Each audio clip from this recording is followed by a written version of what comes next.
Good morning, everybody. Happy Monday. I saw a cool hat the other day. It said, be salty, stay lit. And I thought that would be a good topic to say a few words about this morning.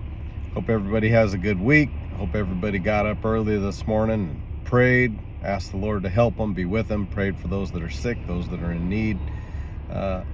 When Jesus was in the world, he said, I am the light of the world. There was one place where he said, it's expedient for you, or I have to go away. I'm going away. When I go away, guess who's going to be the light of the world? It's you. You guys are to be the light of the world. The people who are following Christ Jesus are to become, we don't start off this way, but we're to become a reflection of his character, his nature. The same way he was a perfect reflection of the character and the nature of God the Father. You see that in the first couple verses of the book of Hebrews. Jesus was a reflection of the Father. He taught the disciples, and now the disciples, which way down here a couple thousand years later, you and I are striving to be disciples of Jesus Christ. So our responsibility is to become the light of the world, to become an example or a reflection of what Jesus is really like. I heard somebody say one time that you may be the only Jesus that people encounter. I also heard somebody say one time that the worst advertisement for Christianity is an unhappy Christian,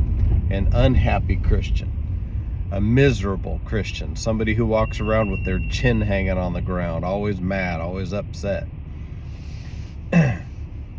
In the same vein, someone who is joyful about life, someone who is able to endure hardships. By the way, you're going to go through difficulties in life. I hope that's not good or new news to anybody. It's not really good news, but I hope that's not new information for anybody out there. You are going to experience hardships. You're going to experience loss. You're going to experience pain.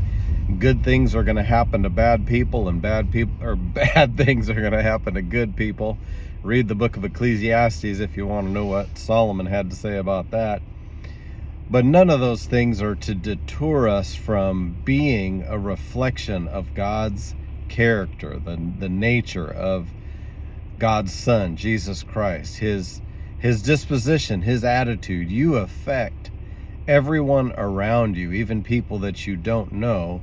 Your disposition, your behavior, your what kind of a I hate to say aura, but what kind of a spirit you give off of you.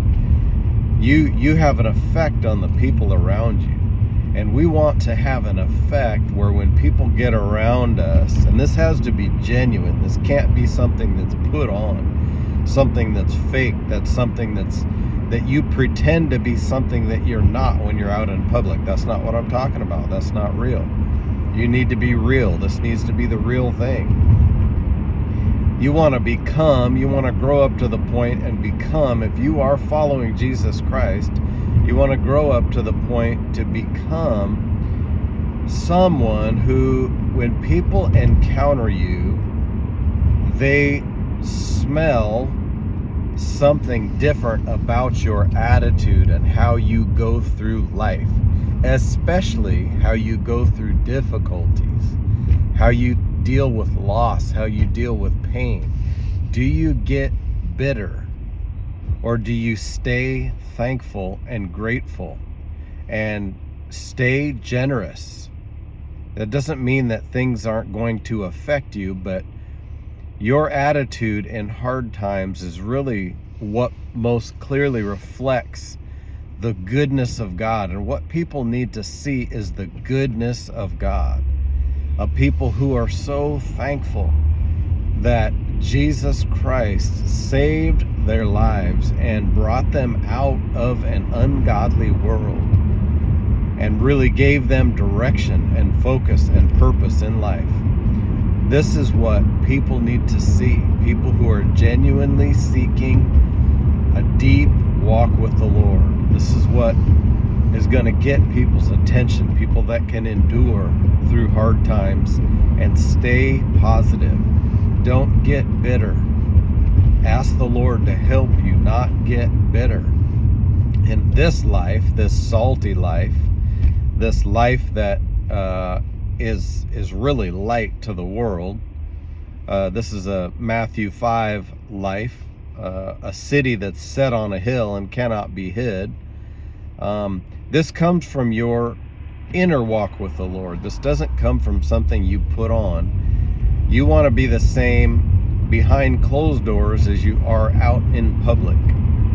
What that means is if you're spending your time with the Lord in private, if you're spending plenty of time in the Word, plenty of time in prayer, plenty of time in fellowship with other godly people, that is going to affect your disposition and your character, and that transforms you into something different, something that the Lord wants you to be conformed to the image of God's Son. That's how Paul put it. And that happens in private, and then it shows when you're out in public.